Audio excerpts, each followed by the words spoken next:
membahas tentang temanya, baik itu masalahnya, jenis temanya yang saya buat. Oke teman-teman, langsung saja. Yang pertama saya mengambil judulnya itu tentang mengenai masalah sosial. Jadi itu masalah sosial. Jadi masalah sosial itu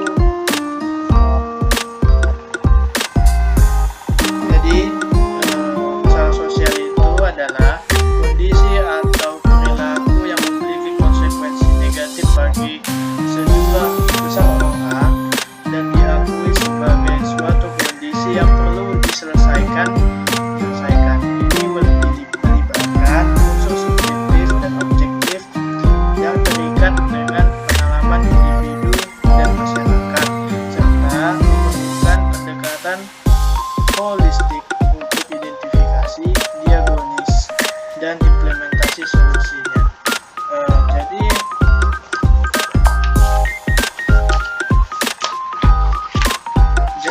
Jadi secara singkat aja, dari tema yang saya ambil ini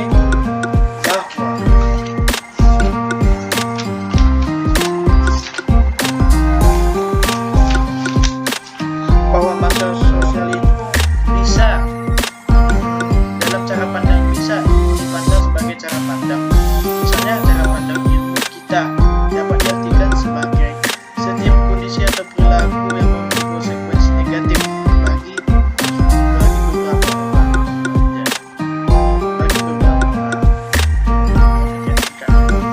Kemudian kenapa saya mengambil tema ini, karena sering ini banyak terjadi di masyarakat, baik itu masalah politik, geoekonomi, baik itu dalam keluarga maupun di pendidikan kita maupun di kampus. Ini sering terjadi di masyarakat dan juga di kehidupan kita. Karena teman-teman, jadi ini masalah atau kendala dari temanya ini. Tema ini menguraikan konsep masalah sosial, perspektif pandangan seperti fungsional dan konflik, serta teori interaksionis simbolik. Selain itu, pembahasan mencakup langkah-langkah penyelesaian masalah sosial, mulai dari identifikasi hingga tindak lanjut implementasi solusi. Dari tema ini, teks tema yang saya ambil ini, masalah-masalah sosial yang mungkin dihadapi oleh masyarakat dapat bervariasi ataupun bermacam-macam, seperti kemiskinan, kekerasan, korban sosial, atau masalah yang terkait faktor sosiobiologis, ekonomi, dan politik. Dan langsung masuk saja. Kelebihan dari tema agar tidak terjadi sebagai masalah, tema ini memberikan kelebihan yang menyajikan pendekatan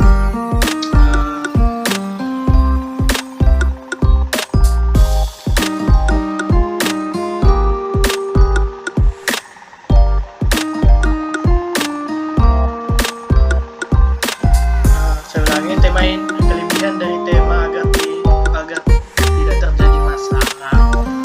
Tema ini memberikan kelebihan dengan menyajikan pendekatan yang komprehensif terhadap pemahaman masalah sosial, termasuk pandangan Emil Durkheim dan Max Weber, serta teori-teori ilmu sosial yang relevan.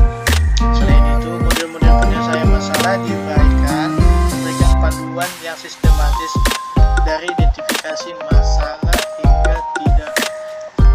hingga tindak lanjut solusi. Kelebihannya menurut saya ini pendekatan partisipasinya dengan melibatkan masyarakat dalam proses penyelesaian masalahnya, juga sebagai langkah positif untuk mendapatkan dukungan dan mengantisipasi potensi penolakan terhadap perubahan. Kesadaran akan aspek subjektif dan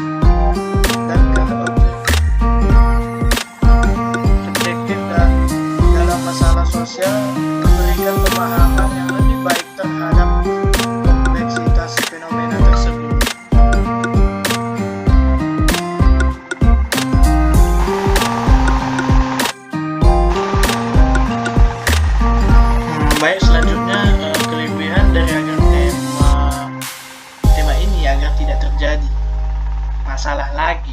Ini lanjutan penjelasannya ini adalah sering implementasi solusi atau alternatif penting untuk terus memonitor, mengevaluasi, dan bersiap untuk menyelesaikan strategi sesuai dengan dinamika masyarakat. Ini memastikan bahwa solusi yang dijalankan berjalan dengan lancar, tetap relevan dan efektif dalam menangani masalah sosialnya. Kemudian kita lanjut pada bagian kemudian hasil dari kesimpulan saya ketika membaca buku tersebut ialah serta diskusi saya ini dengan teman saya dari kampung ya, dari teman saya dia udah pulang kampung duluan, bahwa hasil diskusi kami ini menyajikan pandangan komprehensif terhadap masalah sosial, melibatkan perspektif